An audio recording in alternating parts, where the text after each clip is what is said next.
આંતરરાષ્ટ્રીય હિન્દુ પરિષદ કચ્છ વિભાગ દ્વારા શશિકાંતભાઈ પટેલની કાર્યકારી અધ્યક્ષ તરીકે નિમણૂક કરવામાં આવતા સ્વાગતનો કાર્યક્રમ યોજવામાં આવ્યો હતો. તમામ પદાધિકારીઓએ તેમનું ભાવભીનું સ્વાગત કરી સનાતન ધર્મને વધુને વધુ ઉજાગર કરવા માટેની ભાવનાઓ વ્યક્ત કરવામાં આવી હતી.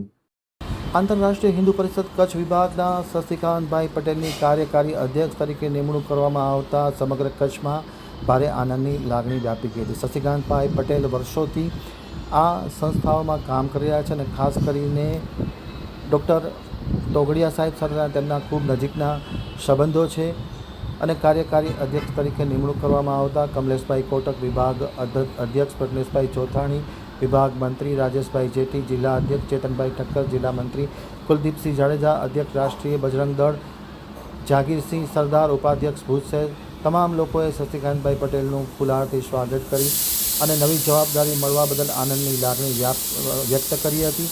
અને નવી જવાબદારીમાં તેઓ ખાસ કરીને સનાતન ધર્મને વધુને વધુ ઉજાગર કરે તેવી ભાવના વ્યક્ત કરવામાં આવી હતી. અને આ તકે શશિકાંતભાઈ પટેલે તમામ લોકો પ્રત્યે આભારની લાગણી વ્યક્ત કરી હતી.